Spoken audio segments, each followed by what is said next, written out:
বাণিজ্যে বশতে লক্ষ্মী আমরা প্রায় সবাই কম বেশি ছোটবেলা থেকে এই কথাটা শুনে বড় হয়েছি, কিন্তু আমরা কেউই দিনের শেষে ব্যবসাকে নিজেদের পেশাদার জীবন শুরু করার জন্য প্রথম পছন্দ হিসেবে ভাবি না। আমাদের মধ্যে কোথাও যেন আজও সেই ভাবনাটাই রয়েছে যে ব্যবসা হচ্ছে একদম শেষ রাস্তা। যতক্ষণ না পর্যন্ত বাকি সমস্ত দরজা বন্ধ হয়ে যাচ্ছে, যতক্ষণ না পর্যন্ত তুমি একান্ত নিরুপায় না হচ্ছে, ততক্ষণ পর্যন্ত তুমি ব্যবসার কথা ভাববে না। এমনকি তুমি যদি লক্ষ্য করে দেখো, আজকের দিনে তুমি যদি বাইরে কোথাও কাজও করতে যাও, দুবাই টুবাই যেখানে যাচ্ছে, সে বাংলাদেশি হোক, সে পশ্চিমবঙ্গবাসী হোক, বা ভারতের মানে যে কোনো জায়গায়, ত্রিপুরা, আসামের বাঙালি হোক, সে সেখানে যাচ্ছে চাকরি করতে। মানে সেখানে গিয়ে সে ট্রাক চালাবে, সেখানে গিয়ে সে হয়তো কোনো রেস্টুরেন্টে কাজ করবে, কিন্তু সে কাজ করবে, সে নিজের থেকে কিন্তু একটা স্বনির্ভর ব্যবসা কিন্তু খুলবেন।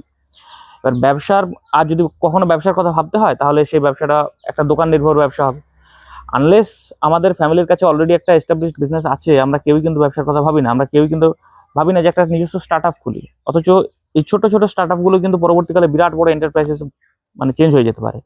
আমাদের কাছে ব্যবসা মানে একটা সেটা দোকান নির্ভর ব্যবসা, কিন্তু আমরা যদি একটু বৃহত্তর ভাবে ভাবি, আজকের দিনে আমাদের কাছে ইন্টারনেটের অ্যাক্সেস রয়েছে, আমাদের কাছে প্রচুর পরিমাণ নলেজ রয়েছে, তারপরেও কিন্তু আমরা কোথাও না কোথাও গুটিয়ে থাকি। তুমি যদি অন্য রাজ্যের দিকে তাকাও, সে গুজরাটের দিকে তাকাও, তুমি মারওয়াড় প্রদেশের লোকে যারা মারওয়াড়ি রয়েছে তাদের দিকে তাকাও, এমনকি তুমি যদি দক্ষিণ ভারতের দিকে তাকাও, সেখানে তুমি দেখবে যে একটা ব্যবসার প্রতি কিন্তু তাদের কোনো বিমুখতা নেই, ব্যবসার প্রতি তাদের একটা টান আছে। তারা ছোটবেলা থেকে কেরিয়ার অপশন হিসাবে ব্যবসাকে বেছে নেয়। ইনফ্যাক্ট তাদের মধ্যে এন্টারপ্রেনারশিপ বা উদ্যোগপতি ভাবটাও রয়েছে। তাদের মধ্যে তুমি দেখবে যে তারা পড়াশোনা করে, সেটা ব্যবসা কেন্দ্রিক পড়াশোনা করে, তারা নিজেদের ছেলে মেয়েদেরকে এমবিএ করতে পাঠায়। আমাদের মধ্যে কিন্তু সেসব নেই। আমাদের মধ্যে ব্যবসাটা বেশিরভাগ ক্ষেত্রেই আমরা ওই সাঁতার না জেনে জলে ঝাঁপাই আর কি। তুমি ব্যবসার জানো না, কিন্তু তোমার কাছে সমস্ত রাস্তা বন্ধ হয়ে গেছে, তখন তুমি ভাবছো যে এবারে কিছু পুঁজি নিয়ে একটা দোকান খুলে ফেলা যাক এবং সেখানে ব্যবসা করা যাক। কিন্তু যেটা তুমি মানে বুঝতে পারো না, সেটা হচ্ছে যে এই একই কাজটা তুমি যদি একটু নলেজ নিয়ে করতে, তাহলে তুমি এখানে কিন্তু আরো অনেক বেশি মানে সাফল্য পেতে। আমি যদি আমার কথাই ভাবি, তো আমিও শেষ মুহূর্তে ব্যবসার কথা ভেবেছি। আমিও এমন নয় যে শুরুতে ভেবেছি। আমি যে ছোট্ট স্টার্ট আপটা আমি বানিয়েছি, আমি কখনো ভাবিনি যে আমি একটা এন্টারপ্রেনারশিপের রাস্তাতে যাব কোনোদিন। আমার কাছে সেটা কোনোদিন ভাবনার মধ্যেই আসেনি। একদিন হঠাৎ করে আমার এক সিনিয়র আমার মাথাতে ঢুকিয়ে দিল, মানে প্রজেক্ট নিয়ে আমরা অ্যানালিসিস করছিলাম। সেই সময় আমাকে বলেছে, তুমি তো খুব ভালো বিজনেস অ্যানালিসিস করতে পারো, তুমি কখনো বিজনেসের কথা ভাবোনি? তুমি তো চাইলে একটা ছোট্ট স্টার্ট আপ করতে পারো, তোমরা তো ইয়াং জেনারেশন, তোমাদের তো অনেক বেশি তোমরা টেক স্যাভি। তাহলে এখন তো অনলাইনের মাধ্যমে হচ্ছে অনেক কিছু, তো তোমরা সেখানেও কেন কখনো ট্রাই করোনি? এবার কথাটা আমার মধ্যে কন্টিনিউয়াসলি ঘুরতে থাকে এবং শেষমেশ আমি একটা ছোট্ট নিজের স্টার্ট আপ বানাই। মজার ব্যাপার হচ্ছে, যখন আমি এটাকে বানাই তখন আমি রিয়েলাইজ করি যে আমার এই কাজটা করতে খুব পছন্দ হচ্ছে। মানে আমি কখনো ভাবিনি যে আমি এটার মধ্যে একটা অ্যাডভেঞ্চারাস জিনিস পাবো। তুমি যদি দেখো, একটা উদ্যোগপতির জার্নিটা কিন্তু রীতিমতো অ্যাডভেঞ্চারাস। মানে তুমি ভাবো যে একটা তুমি বীজকে মাটিতে পুঁতছো, তারপর তুমি সেখান থেকে চারা গাছ হতে দেখছো, সেখান থেকে মহিরুহ হতে দেখছো। তোমার তুমি একটা মালি হিসাবে কাজ করছো রীতিমতো। তুমি তাতে জল ঢালছো, সে গাছ বড় হচ্ছে। তুমি তাতে বিভিন্ন ধরনের কোকোপিট মাটি মেশাচ্ছ যাতে সেটা বড় হয়। কোথাও না কোথাও তোমার ভালো লাগবে, এবং সেটা তুমি অলরেডি নিজের কাজ করতে করতে করছো। মানে তুমি তো ব্যবসাকে শুরুর দিন থেকে নিজের মেনস্টে বানাতে পারবে না যদি না তোমার কাছে একটা অলরেডি এস্টাবলিশ ব্যবসা থাকে, তোমার ফ্যামিলির ব্যবসা থাকে। তুমি যদি একদম স্ক্র্যাচ থেকে শুরু করছো আমার মতো, তুমি যদি একটা স্টার্ট আপ বানানোর কথা ভাবছো, তাহলে আলাদা ব্যাপার। এবার স্টার্ট আপের সঙ্গে বাকিদের পার্থক্যটা কি? সাধারণত ধরো তুমি যে সমস্ত দোকান নির্ভর ব্যবসাগুলো করো, সেগুলো ওই দোকানের উপরেই নির্ভরশীল থাকে। স্টার্ট আপ সেরকম কিছু থাকে না। স্টার্ট আপ মূলত, যদি আমি ভুল না করে থাকি, তো তথ্য প্রযুক্তি কেন্দ্রে মূলত শুরু হয়েছিল। এখন প্রায় সমস্ত বিজনেসটাই, যে কোনো স্টার্টিং বিজনেস, যে কোনো স্মল বিজনেস স্টার্ট আপে রূপান্তরিত হয়। কিন্তু স্টার্ট আপের মূল যে পারপাসটা থাকে সেটা হচ্ছে এক্সপ্যান্ড হওয়া। অর্থাৎ সে তৈরি হয় ছোট হিসাবে, মানে আহ ধরো একটা চারা গাছের মতোই তৈরি হচ্ছে, কিন্তু তার কাজটা হচ্ছে একটা ফরেস্টে রূপান্তরিত হওয়া, একটা অরণ্যতে পরিবর্তিত হওয়া। তো স্টার্ট আপ থেকে এন্টারপ্রাইজেসে সে পরিবর্তিত হয়। এই জন্য যারা স্টার্ট আপটাকে বানায় তাদেরকে বিজনেসম্যান না বলে বলা হয় এন্টারপ্রেনার, উদ্যোগপতি। কেন? কারণ তারা শূন্য থেকে শুরু করছে। এবং সাধারণত এই সমস্ত ব্যবসাতে, যেটা সাধারণ একটা চিরাচরিত ব্যবসা, তার মতোই এখানেও চারটে ধাপ থাকে। এখানেও তুমি ল্যান্ড পাবে, লেবার পাবে, তারপর তোমাকে ক্যাপিটালের প্রয়োজন আছে, এবং সবশেষে তোমার নিজের অর্থাৎ এন্টারপ্রেনারের প্রয়োজন আছে।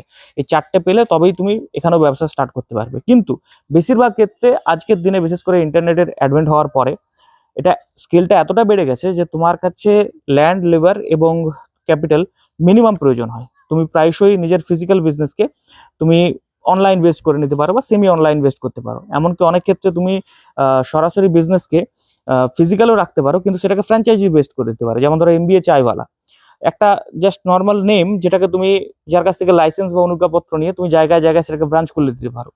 এবং একটা নির্দিষ্ট অ্যামাউন্টের টাকা তোমাকে এমবিএ চাইওয়ালাকে দিতে হবে তার ব্র্যান্ড ভ্যালুটাকে ব্যবহার করার জন্য।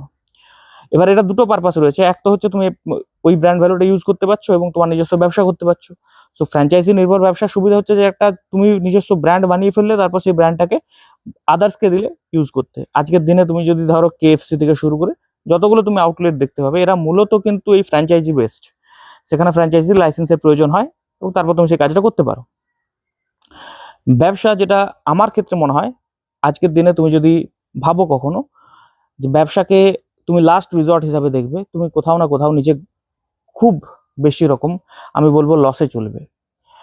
তার কারণ তুমি যখন এক্সপ্লোর করতে থাকবে না, তখন তুমি রিয়েলাইজ করবে যে এই কাজটা তুমি যদি আরো আগে করতে, যেমন আমার আজকে এই আক্ষেপটা হয় যে আজ 3-4 মাস আমি এই স্টার্ট আপটা নিয়ে পড়ে আছি, আমি যদি এই স্টার্ট আপটা আরো কিছুদিন আগে করতাম তাহলে কত ভালো হতো, কিন্তু আমি সেটা করিনি।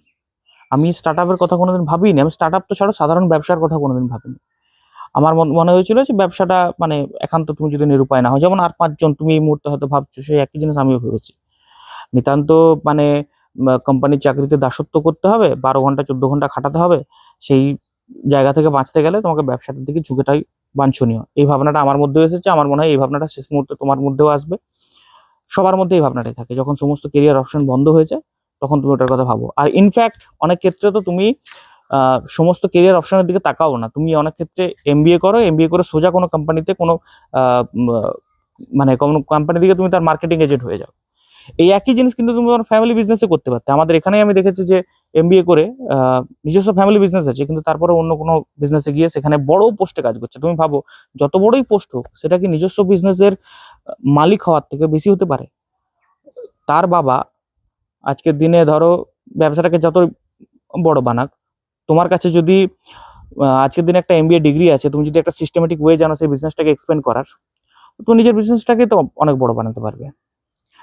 তোমার বাবা যদি বিনা বিদ্যাতেই এই কাজটা করতে পারে, তাহলে তুমিও পারবে। আমাদের মধ্যে ধরো আমি যদি আজকের দিনে আমার যে স্টার্ট আপটা, সেটা যদি আমি মানে যতটা এন্টারপ্রাইজ হিসেবে গ্রো করতে পারবো, এবার আমি যে আজকের দিনে ঠিক আছে, আজকের দিনে আমি নলেজ পাচ্ছি, আমার কাছে ইন্টারনেটের অ্যাক্সেস রয়েছে, আমার কাছে বইয়ের অ্যাক্সেস রয়েছে, আমি হয়তো প্রথাগতভাবে এমবিএ করিনি, কিন্তু মোটামুটিভাবে মার্কেটিং জিনিসগুলোকে আমি বুঝি। আমি নিজে যেহেতু একজন গ্র্যাজুয়েট, তো আমার পড়াশোনাটাও রয়েছে তার মধ্যে, আমার কাছে সুবিধা আছে। কিন্তু আমার মনে হয় যে আমার পরবর্তী যে জেনারেশন আসবে, সে যখন এই একই বিজনেসকে পাবে, সে যদি সিস্টেমেটিক্যালি ঠিকঠাকভাবে নিয়ে যেতে পারে, তাহলে সেই বিজনেসটাকে আরো অনেক বাড়াতে পারবে। এটা একটা প্রপারলি ফ্যামিলি বিজনেস হতে পারে এবং একটা প্রপারলি ফ্যামিলি এন্টারপ্রাইজ হতে পারে, একটা কোম্পানি হতে পারে। আজকের দিনে রিলায়েন্স যেমন একটা কোম্পানি হয়েছে, আজকের দিনে বিড়লা গ্রুপ যেমন একটা কোম্পানি হয়েছে, টাটা গ্রুপ যেমন একটা কোম্পানি হয়েছে। তো এরকম কোম্পানিগুলো তৈরি হয় কিভাবে? স্ক্র্যাচ থেকে তো তৈরি হয়। আজকের দিনে তুমি যদি ইন্টারনেটে সার্চ করো অ্যামাজন কিভাবে স্টার্ট হয়েছিল, তুমি দেখবে একটা ছোট্ট কাঁচের ঘর, সেখানে একজন মানে লোক বসে আছে, 34-35 বছরের বয়সী একজন ভদ্রলোক, একটা কম্পিউটার নিয়ে, আর একটা দরজার উপরে শুধুমাত্র মানে ইয়েতে লেখা আছে অ্যামাজন বলে। আমি ছবিটা এখানে দিয়ে দেবো, দেখলে তুমি বুঝতে পারবে যে প্রত্যেকটা ব্যবসা এইভাবে শুরু হয়েছিল।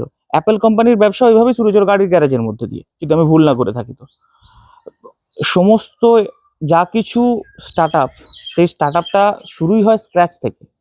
এবং এই স্টার্ট আপটাকে তুমি যখন বিল্ড আপ করতে থাকো, তুমি একজন এন্টারপ্রেনার হিসেবে, একজন উদ্যোগপতি তোমাকে কেন বলা হয়? কারণ তুমি সব থেকে বেশি রিস্ক নিচ্ছ, দিনের শেষে সব থেকে বেশি প্রফিটটাও তুমি পাচ্ছ। তো বাণিজ্যে বসতে লক্ষ্মী, বাণিজ্যে কিন্তু এখনো পর্যন্ত লক্ষ্মী বসেন, এবং আমার দৃঢ় বিশ্বাস যে আজ থেকে কয়েক শত সহস্র বছর পরেও বাণিজ্যতেই লক্ষ্মী বসবেন।